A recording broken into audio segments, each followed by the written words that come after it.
Hello, everyone, and welcome to A New Direction. My name is Jay Izzo, and wow, another great show for you. I say it every week. It's absolutely true. Great authors, great books. It happens. It's real easy. Anyway, so you're in leadership, and you face a crisis. And listen, and when COVID was going on, we were all facing some sort of a crisis as leaders. Right. I mean, all of us were. But there's other crises going on post-COVID, right? If you're in the residential real estate market, the inventory's short, things are tougher. We're seeing people get out of the business. You just read in the Wall Street Journal, if you're in the commercial market, commercial is plummeting. If you're in other industries, there's a struggle. And so every business at some point or another, let's just get this straight. Every business at some point or another is going to face a crisis. I don't care what your organization is, if it's nonprofit, profit, doesn't matter. You're going to face a crisis. Right. Here we go. Look at me, or listen to me if you're listening by podcast. What kind of leader are you in a crisis? That's the first question. Second question is this: what kind of leader should you be? Well, Glenn Parker, who has done great research during COVID, and of course he's been on the show. He's talked about a positive influence leader. We talked to him just a few weeks ago, and he comes back with his most recent book called Positive Influence Leadership in a Time of Crisis. We're going to talk to him just a few minutes because this is going to be one of those shows that you're going to want to take notes. Now, if you are driving, listening to this by podcast, I do not want you taking notes. I want you taking mental notes because we don't want another crisis. Okay, so please don't do that. So we're going to get right to him here in just a second, but let's do what we do every week, right? We are 4-part people: physical, mental, emotional, spiritual people. And if we're not working on ourselves in each one of those areas, you know what the truth of the matter is? If you're not growing, you're dying. We don't stay static. We just don't. I have to do my workouts even in heat. So I have to get up earlier when it's cooler to get my workouts in. I have to read my books every week. I have to watch myself emotionally. I have to watch myself spiritually. I have to be actively participating in my growth every single day, because if I'm not, it's not just that I'm letting myself down, but I'm letting others around me down by not being the best I can be today in those 4 areas. So what we do is we have you check in these 4 areas, and a scale of 1 to 10, 1 being in this area, I'm ugh, and 10 being, woohoo, I couldn't be any better, right?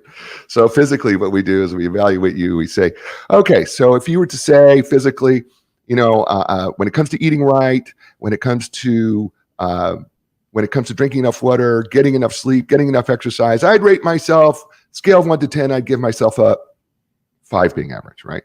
Now, look, if your number is a 3, and you go, hey, Jay, it's a 3, honestly. Okay. All right, first of all, I don't want you to go, I'm a loser, because that's not true. You're not a loser at your starting point. That's where we build from. Okay. Yeah. If you said, well, you know what, I'm pretty good there. I've been going to the gym, I've been eating well, I'm getting sleep, and I'm an 8. Okay, great for you. What can you do to get to an 8.25? Right, see, because we can always improve. All right. All right, so that's your first area. That's your first number. Second number is your mental intellectual number, right? 2 halves of the brain, right half is creative, left half is logical, right? And we need to be working both halves, right?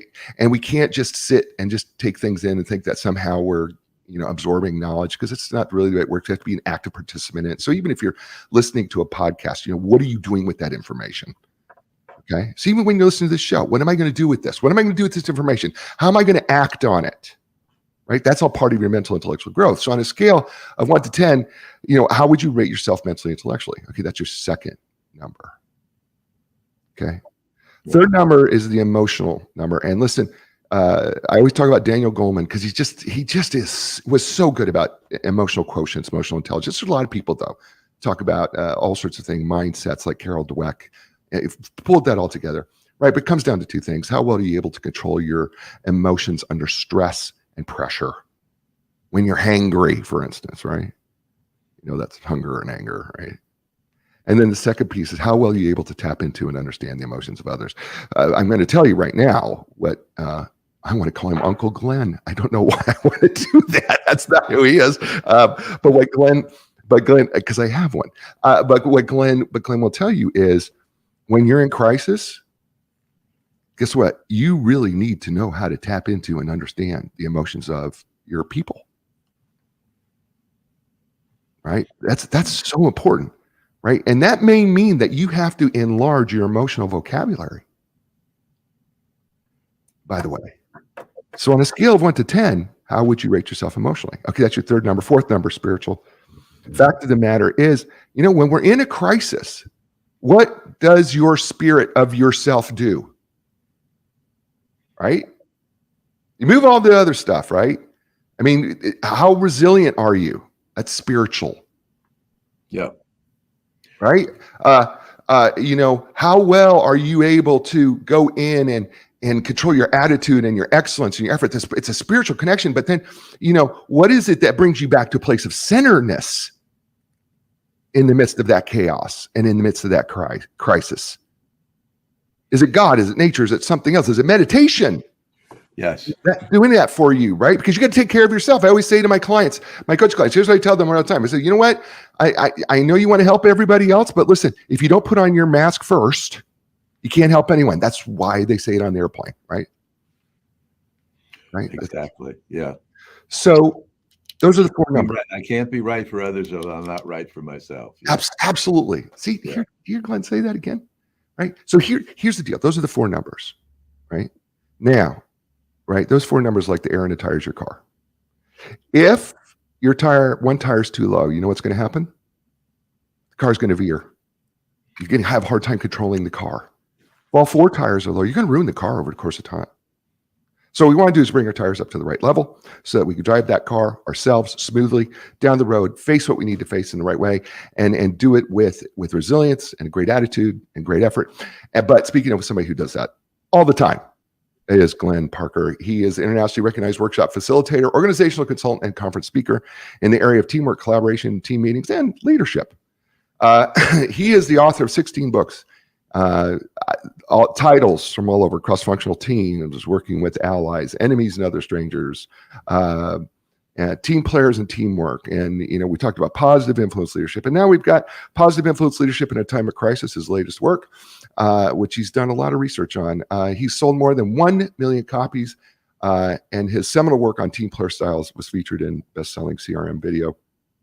And as a consultant for more than 40 years, he has helped high-performing teams in hundreds of organizations, including like Novartis, Merck & Company, Bristol Myers Squibb. That list goes on and on. And the U.S. Coast Guard. And he returns to join us here again on The New Direction. So, ladies and gentlemen, please welcome back to A New Direction, and welcome back my friend, Glenn Parker. Welcome back, Glenn. Thank you very much, Jay. We always have a great time. And me too. Don't screw it up this time. Did I make a mess of it the last time, Glenn? Oh, good for you. Good for you, brother. That's so awesome. You're so good. So here's the thing, Glenn and I, we've only, we've never met in person, first of all, but we really hit it off very well the first time we got together, and have gone back and forth with emails and everything else. But here's the thing about him. I feel like we've known each other forever because he's so comfortable at poking me when he wants to, which is fun. You did this research, interviewing a number of companies, and I guess it was either during or post COVID is when you did the interviewing. And you asked them 5 basic questions, and then when you asked them these questions, you found some things that were quite interesting in regard to how leaders face a crisis, and you incorporated the 4 leadership, positive influence leaders, the support of the teacher, the motivator, and the role model back into that. But one of the things that you said right away in the book in chapter 1, which is entitled "The Elements of an Organizational Crisis: How Positive Influence Leaders Are Tested," and I think this is so true, is that rarely do leaders incorporate a crisis or even a mistake into their strategic plan. that's an error, isn't it? That we probably need to start with right there is, first of all, we probably should think about that. Yeah, I completely agree, and I'm just working on something that I, I want you to know about, and your listeners to know about. We asked everyone that we talked to, did you do an after action review as COVID receded and you started to go back to work, go back to the office, ramp up again? And the answer always was, well, we did it informally. Code word for we really didn't do it, because there's so much, they were so anxious, something I completely understood, to get back to work the way it used to be. And you know, and your listeners know, that when you finish a project, you look and say, how did we do? What could we have done differently and better, et cetera? So next time. The Army's been doing this for years. I mean, the military's been doing this for years. They call it an after action review. The AAR. And what I have been basically saying, because is it too late to do it now? And I mean, we have to realize that the COVID cases are rising again. All right. The COVID hospitalizations are rising. Deaths are back sort of in the news. Nobody really wants to hear this.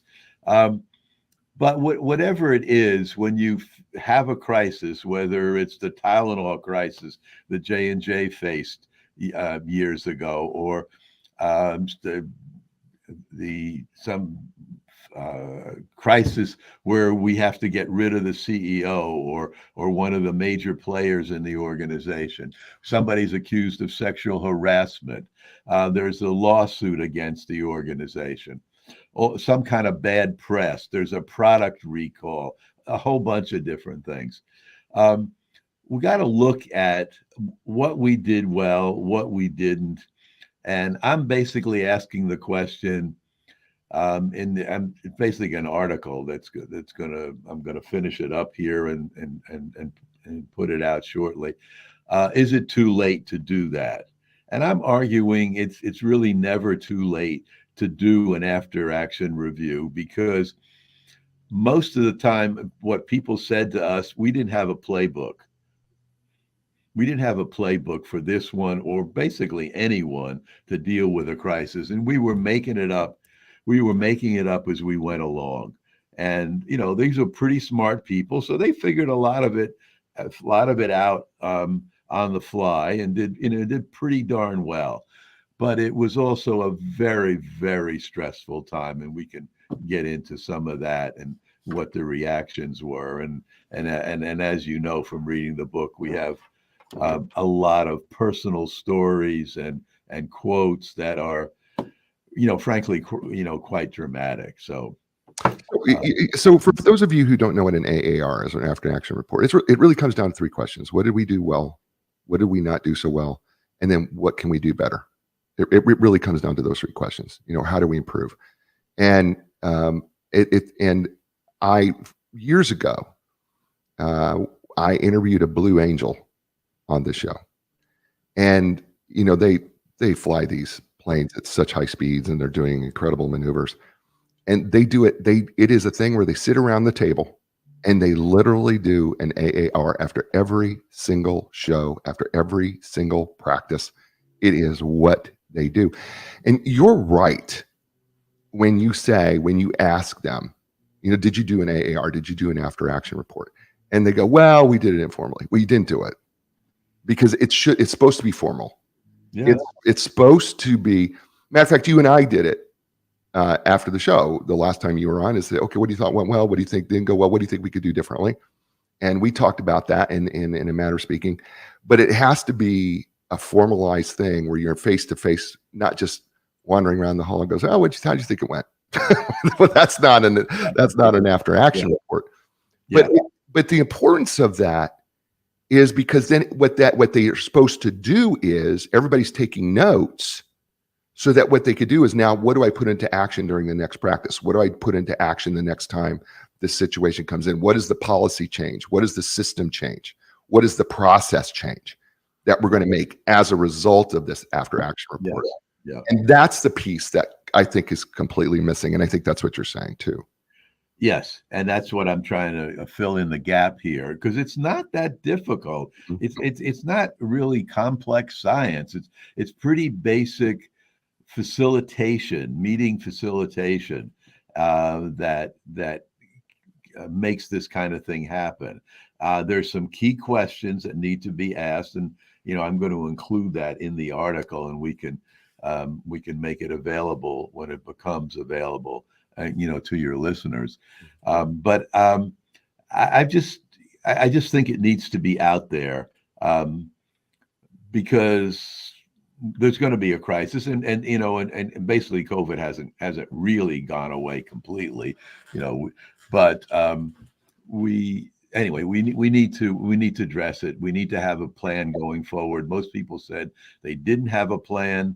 They didn't have even a general crisis management plan, to a playbook, to guide them, and they realized that that's something they needed. So we can talk more about that. Sure. By the way, let me give a shout out to Jay Bijou, who is watching the show and gave a shout out. So I need to just give him a shout out because you're watching the show. Thanks for watching, as well as many of you are, but he just happened to write in. So thanks for doing that. In chapter 2, you talk about leading a time of crisis, the challenges, and you say there are 6 leadership challenges. And the first one is the emotional toll on everyone. And I don't think we can emphasize this one enough, because regardless of the crisis, whether it was COVID or whatever the crisis is, there is an emotional toll that I believe is often ignored by leadership. Help us understand that a little deeper. Yeah. Well, the emotional toll, we identified 6, as you said, of what were the major challenges. But I would agree with you that was number one, because it just pressed on everybody, both the leaders and the people in the in their organizations. For example, Mitch Rudin, who's the CEO of Seville's, which is a large commercial real estate company based in New York. This is what he said, Jay. My biggest concern was dealing with the mental health of our people while maintaining our positive, upbeat culture in the organization. My major concern was that during this crisis. So, and on top of it, and he did this, many leaders had to first kind of look at themselves and how they were reacting, and what was the impact on their emotionality during this time. And a lot of them, at first were holding it in. Oh, I have to be strong. People have to see that there's strength at the top of the organization, because otherwise they're going to be worried. And a lot of them did that initially because they felt that was what people wanted. But after a while, they opened up and said, I got a family too. I'm worried that when I go home from work, I might be bringing the virus home to my family. And regardless of where they worked, by the way, this was true. So that was a big factor. And then what was happening, of course, was we started up with remote work. Everybody was at home, and people at first this is going to be so much more relaxing. I don't have to get that dressed. I can put my feet up. I can, we can use Zoom or the phone or a bunch of other things.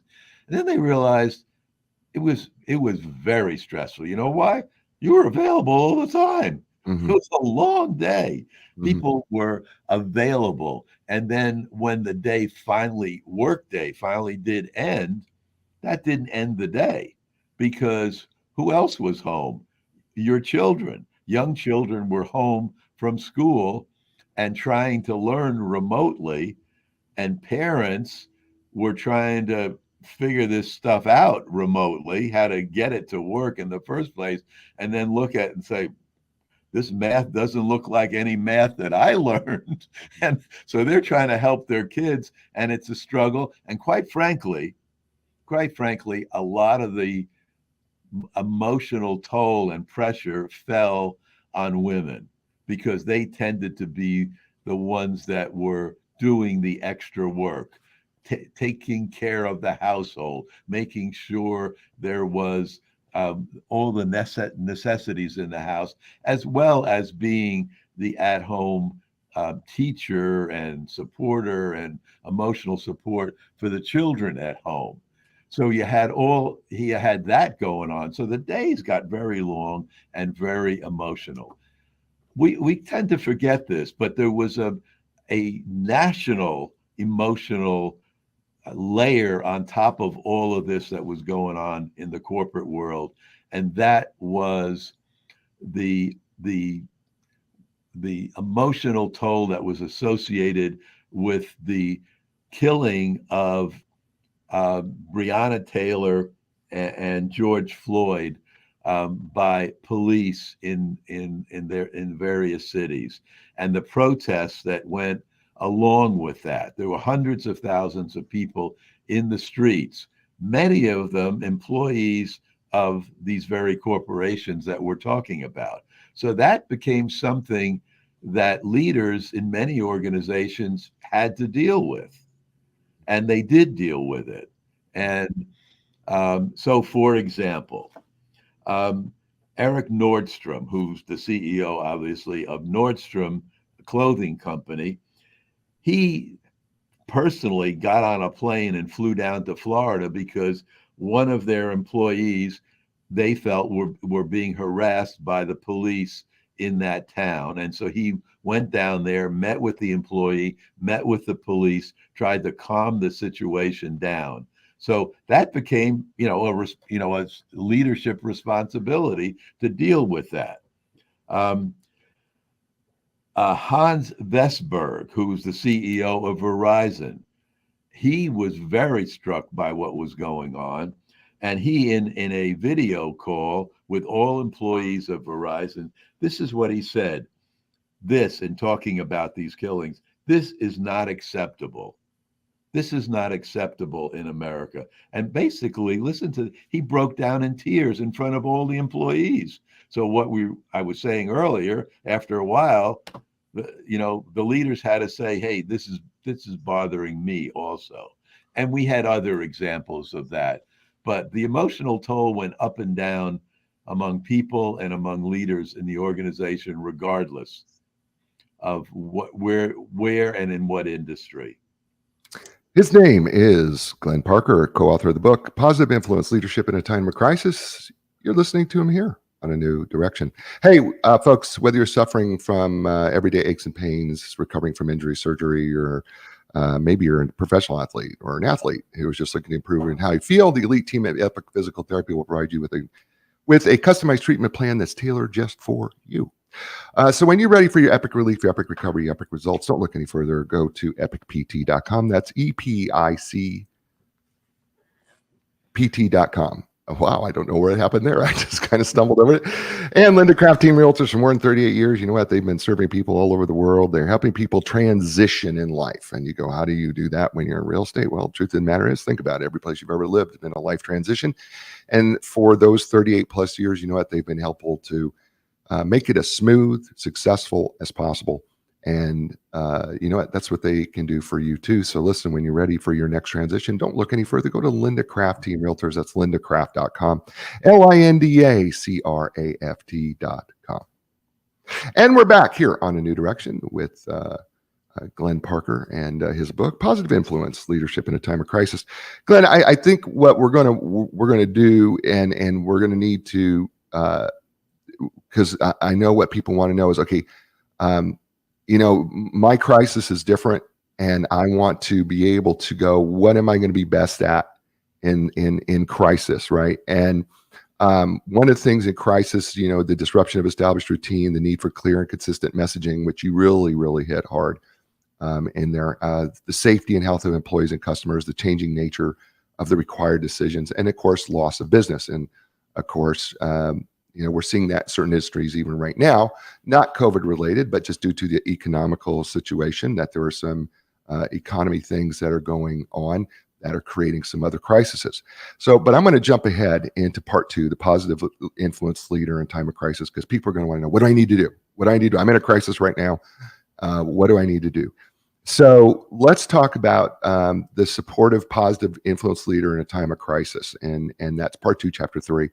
So what can, if you're first of all, let's describe the supportive, positive influence leader, and then let's talk about what they do in times of crisis that can help their people and their business. Well, the supportive leader is the one who is there for their employees. They're saying, I got your back. I'm here. I'm with you. How can I help? For example, during this is what happened during COVID with the supportive, positive influence leader. They got out there, they walked the floors, they talked to employees. Communication became really key with employees. Where if they worked, everybody was working together. For example, in hospitals, we interviewed CEOs of 2 hospitals, and they were walking the floors, and they were talking to doctors, they were talking to nurses, and they were saying, what do you need? How are you doing? Do you need some time off? Do you need to talk to someone? Because we have people here on staff that can help you. So and by the way, the other key thing for them was not only to say, what do you need and how can I help? And I'm here for you and so on, was to also respond. When they said, well, I need this, get it for them, or say, look, the N95 masks are on back order, and we everybody wants them, and we're trying to do the best that we can. You need some time off, okay? That we can arrange that. You need to talk to someone, that's the case. But the key thing was to have open and honest communication.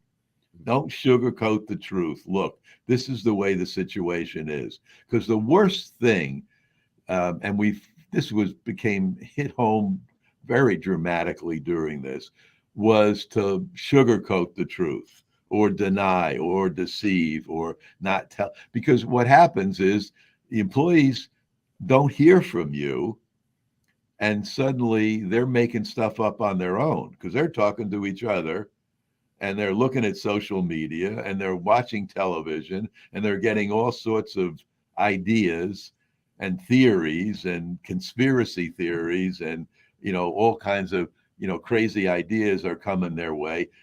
They need to hear from you. So communication got ramped up and should get ramped up during this time. Well, I think though in a crisis here, this is where I think the supportive leader, if you're not a supportive, I almost feel like this one gets left out. So like you're in a crisis situation. I don't care what the crisis is, it doesn't matter.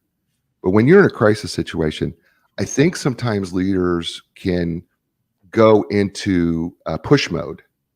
And so what they could do is they can push because what they're thinking about is how do I keep my business going? How do I keep my business profitable? How do I keep it moving? And so then what happens is they can push, and they're not realizing that their employees are all feeling the pressure of whatever the crisis is. So if they're going through right now in any business are going through a tough time, and the employees feel it, right? And then you're adding more pressure to it versus exactly. And the smart ones didn't do that. Mm-hmm.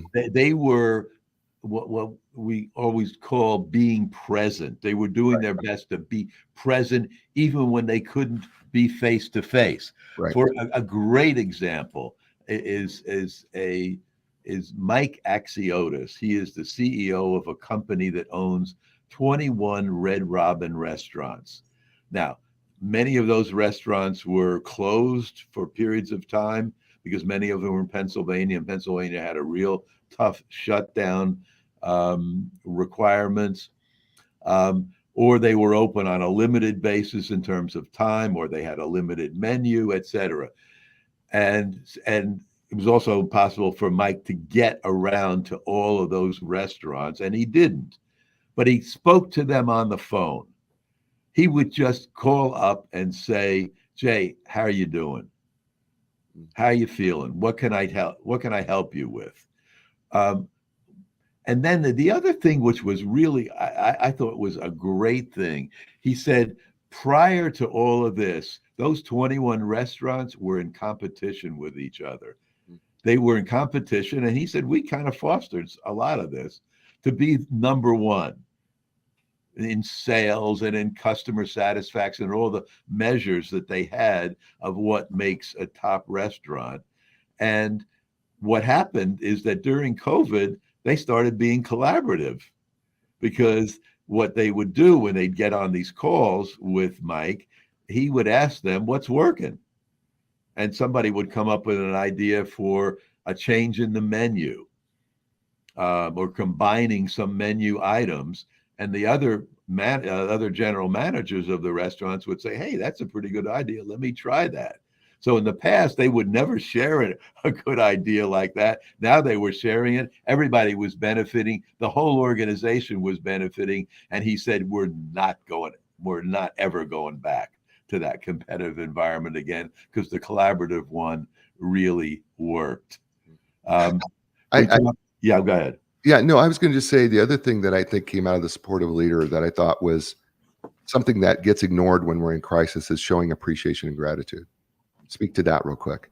Yeah. So there was a lot more of, gee, thank you. Because one of the things that people discovered, Jay, was that the employees were a lot smarter than we were giving them credit for. Because we were, just like in the example that I just gave you with the Red Robin restaurant, they had lots of really good ideas. We just weren't asking them. And now we were asking.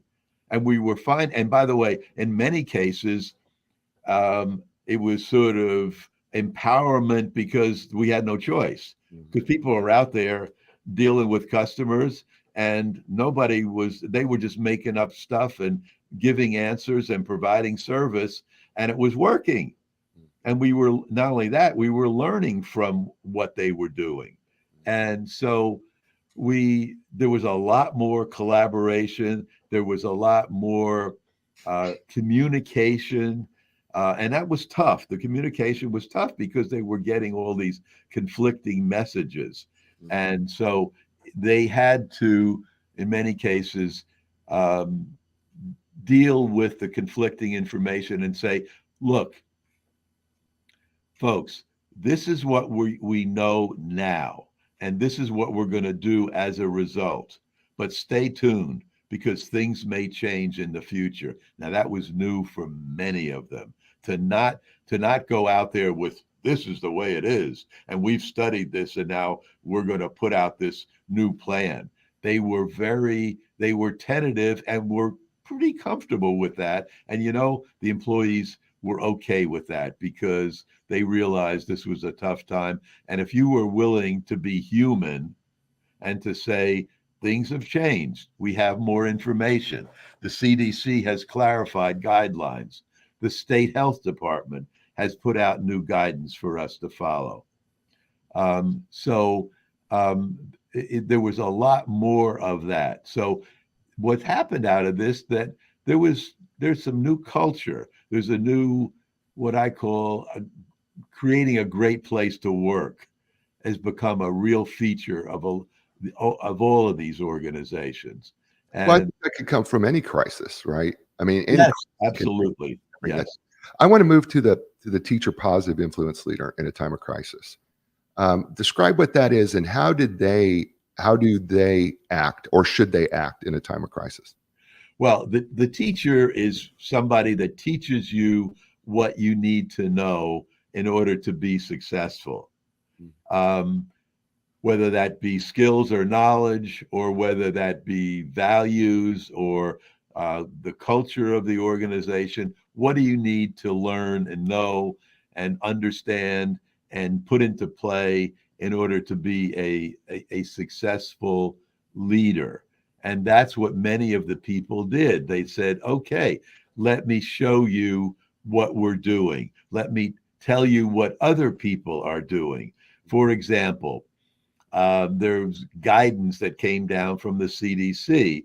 Well, some of the leaders had to take this complex medical information and translate it into plain English. So they sat down. In fact, the general manager of a Marriott that we interviewed said, I spent a good deal of my time translating complex medical information that came from the CDC and that impacted the hospitality industry, and translating that to day-to-day language that a facilities manager could understand, that a front desk clerk in a hotel could understand. And that's the kind of thing that came out of. Well, I think one of the things you said here is don't assume that people want to learn, ask. And to me, that stood out, that regardless of the crisis that you're in as a leader, you know, don't assume that your people want to learn. You do need to ask them. I thought that was a really critical thing that you had to say in the book, practically. Yeah, no, I think in my mind, I think that's always been true, because what I've been doing training for most of my life, most of my adult life, and it was always based on a needs assessment where we went out and we asked people, what do you want to learn? What do you need to learn in order to be successful? Mm, And they told us, right. because what we know about adult learning is that adults want to learn something practical that you teach them today that they can use tomorrow. They don't want to learn or are motivated to learn something for something future down the road. And by the way, some young people are wondering, are listening and saying, yeah, I kind of feel the same way. Like, what's calculus going to do for me now? Yeah, you've had that question in your Oh mind. yeah, yeah. As a former college professor, I've had a lot of questions asked me like that. Why are Yeah. we learning this? Yeah. So, yeah. So that's what they want to know is, how can this help me? And that's what people were learning. They were changing the methodology. They were using what we're using here. They were using Zoom technology and Zoom-like technology to um, to teach people what they needed to know. For example, we interviewed the COO of Amtrak, and Amtrak, had to teach people what were the new rules and regulations for operating the trains. And how do you get to people who are working on trains? Well, one of them, you use video and you put it up in the station master's room, and people sit down and learn it and then get on the train and use it. Right. By the way, some interesting stuff about trains, which didn't get a lot of the publicity that airlines got during COVID, with people fighting with flight attendants over wearing masks. What the Amtrak folks did, they said to the onboard personnel, they said, we don't want you fighting with any passenger. A passenger does not want to wear a mask, they can sit there and not wear a mask. You're not supposed to, pick them up and throw them off the train. What you do is you go to other passengers and you say, if you would like to change your seat, there's some seats in the next car that you can go to. That's the way you handle it. Now, somebody had to teach them that, because that's new. That was new. All right, let's move to the motivating positive influence leader in the time of crisis. Describe that and describe what that leader should be doing, type of leader should be doing in a time of crisis. Yeah, I circle back to the idea we talked about, empowerment, because one of the things that the motivating leader does is they get people to do things, perhaps that they hadn't thought they could do. And many of the people discovered, the leaders that we interviewed discovered that their people knew a heck of a lot more than they were giving them credit for. And they were demonstrating that because they had to demonstrate it because they were out there on the front lines dealing with customers. So what they learned coming out of that is, they sort of they relearned what I call old wine, new bottle. They relearning things and said, that empowerment stuff that we learned about in leadership class, that really does work. Mm. Because what happens also is that you start to build loyalty among employees. Why?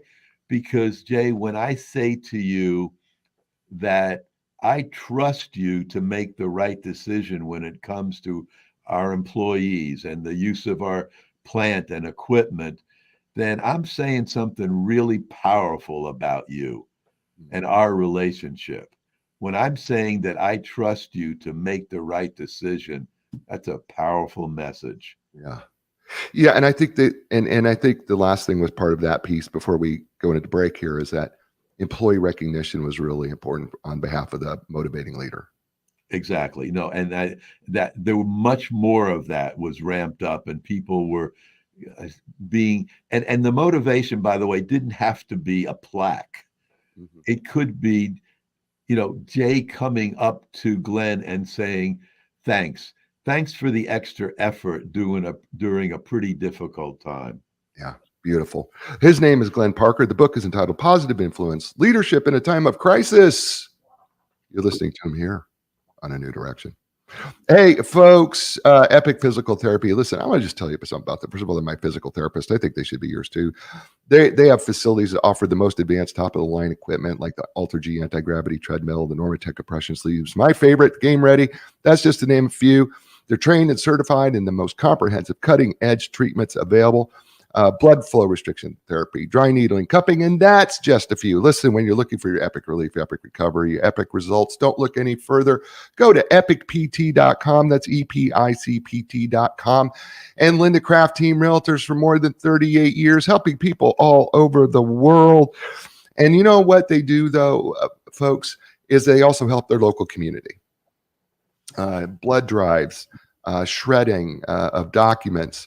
A number of, they do pie day for all their clients where they can clients get an apple or pumpkin pie, before they go to Thanksgiving, and one after another. They're involved with charities. Folks, they're more than just a real estate company. They're part of the community. And if you want to be part of a real estate company that's part of the community, I really recommend Linda Craft Team Realtors. Check them out at lindacraft.com. It's LINDACRAFT.com. We're back here with Glenn Parker, Positive Influence, Leadership in Time of Crisis. We're back here and having a good time with him. We're going to finish up talking about what this last role model is, and that's the role model of positive influence leader in a time of crisis. What should they be like? Now, before you answer that question, I should point out that we're talking about these four types of leaders as if they're distinct. The truth of the matter is you want to become, as we talked about in the previous book, Positive Influence Leadership, your goal is to be all four of these, okay? Not just one of them. You're not just to be supportive, not just to be a teacher, not just to be a motivator, not just to be a role model.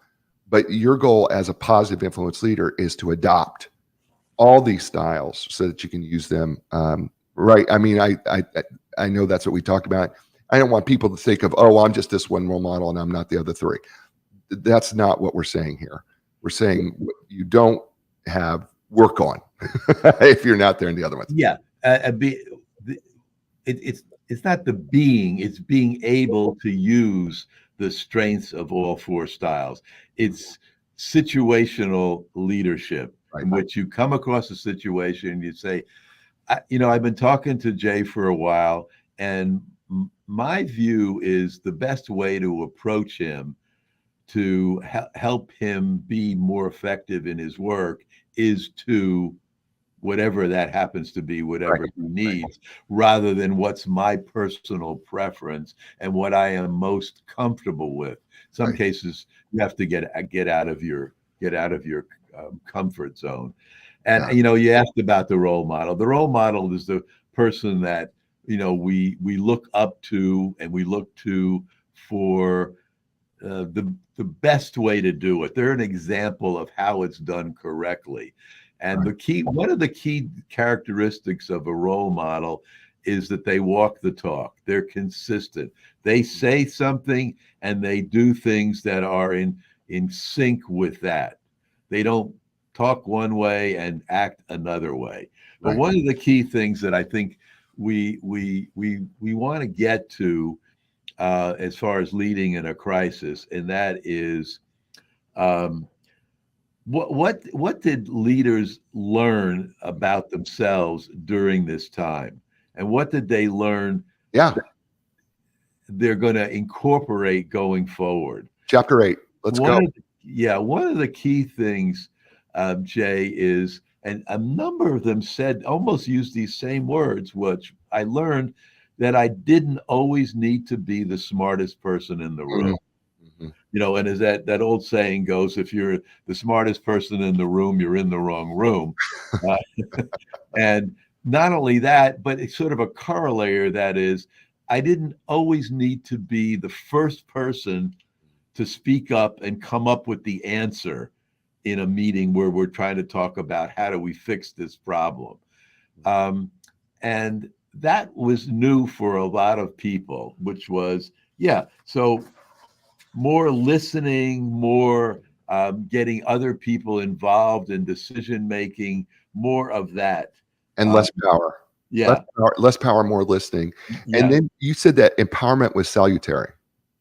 Yes. Many people discovered that their people, as I've said earlier, were capable of so much more than they were giving them the opportunity to do. They kind of unknowingly unleashed them because they were out there, as I said. And so, um, they basically said, if we trust people, leaders will emerge within the organization. More people will come up and take a chance, take a risk, and that's what we want. We always say we want risk taking, but in most cases, our actions thwart that risk taking.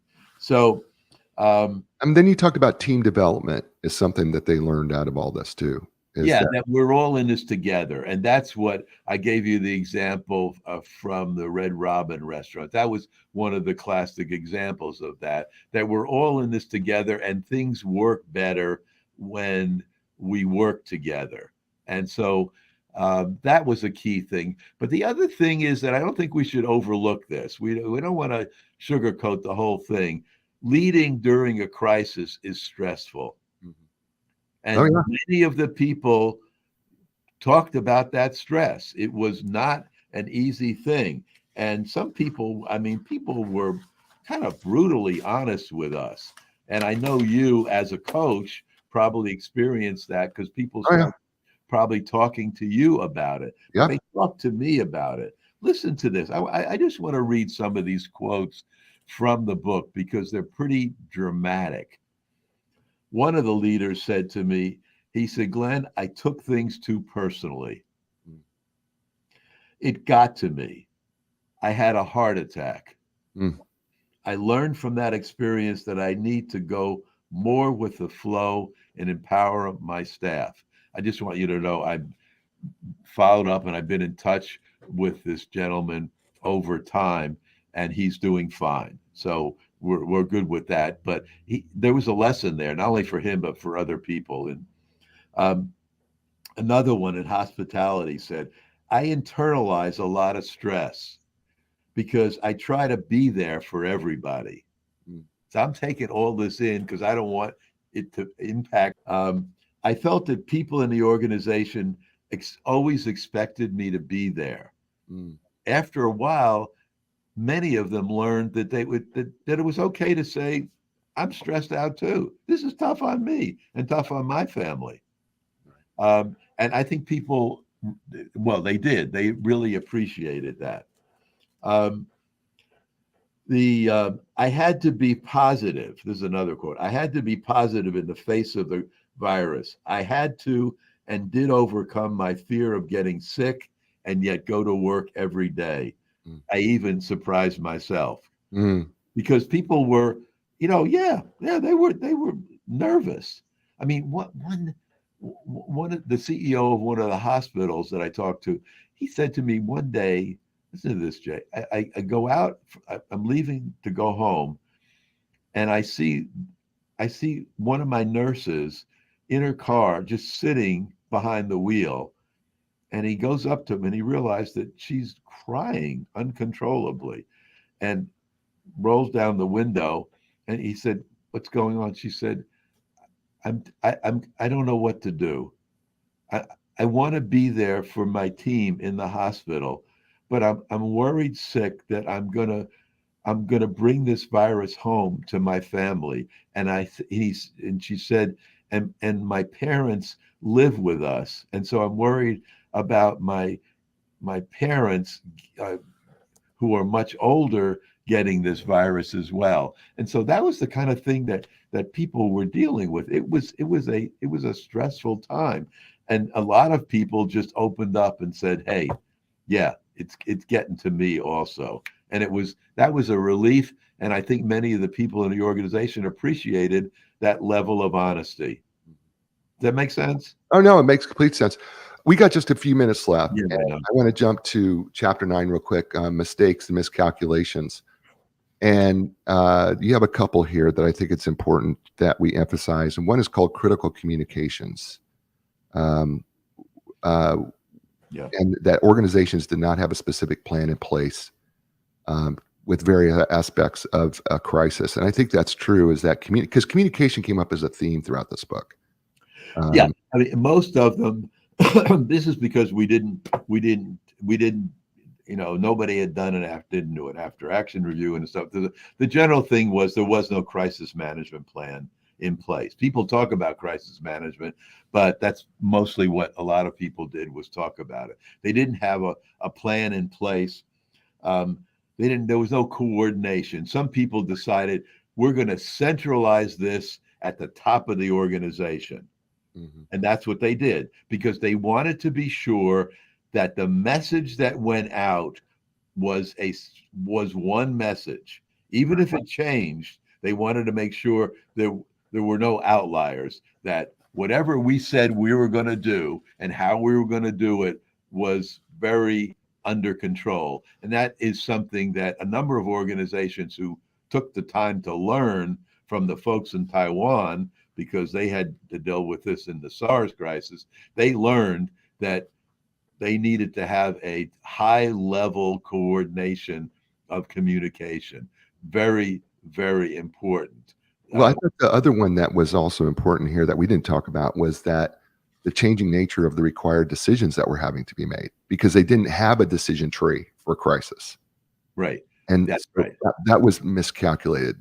Talk about that for a second. Yeah, no. So the kind of decisions that needed to be made were unprecedented. What do we do about this? Do we send everybody home? Do we work from home? We've never used Zoom before, and Right, some people tried it and had a terrible time with it. They right, just didn't like it at all, right, and they realized that what they thought was working just because they had a Zoom meeting didn't mean it worked in the sense that people got the message. You right, know why? right. Because 2 weeks later, the leader would talk to somebody in the organization and they would have no idea what he was talking about. He said, but I covered that in the Zoom meeting. You know why? Because people very often don't pay attention. You know why?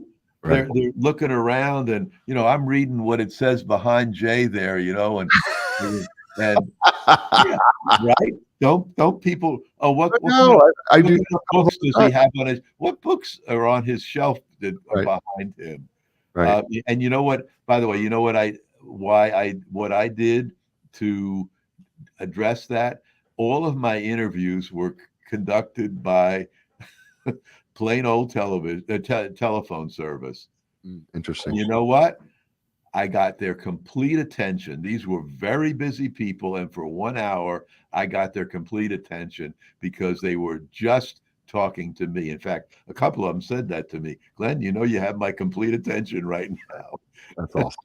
Right in the middle of this crazy, crazy time. Well, Glenn, we've done our hour, and you've been great as always. Ready?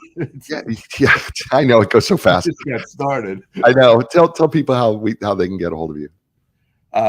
You can reach me. Our website is thepositiveinfluenceleader.com. You can reach me at Glenn, Glenn, at thepositiveinfluenceleader.com. The book is available from our publisher, HRD Press. So it's hrdpress.com. Or, of course, where else can you get books? Amazon. It's there on Amazon as well. So I encourage you to do that, because there's also ways of using the book to do leadership development in your organization. And if you contact me, you send me an email, I'll tell you, because we don't have time now, how to use the book to develop a crisis management plan going forward. I will put your email address in the write-up of the show notes, and that way people can contact you and say, reach out to Glenn. He'll show you how to apply the assessment and how to do that for your business in crisis. You've been great, Glenn. Stay with me. Hey, folks, it's the show I say to you every week, right? You're in control of three things: your attitude, your effort, and your resiliency. I know circumstances can be tough. You could be in a crisis, but you still have control of those three things: your attitude, your effort, and your resiliency. Take advantage of those, because they are always at your disposal, and you can't control them. I'm going to be back next week with another great show. It's going to be another great guest. It's going to be another great book too. It's going to be awesome. And I say to you, you have a lot of choices. You chose us. Thank you, wherever you're watching, DBTV, live stream, listening to us on radio or on podcast. Listen, you know what? Give us a positive 5-star review. Give us a thumbs up on YouTube. We appreciate that too. As I say to you all over the world, you know what that is, and that is ciao every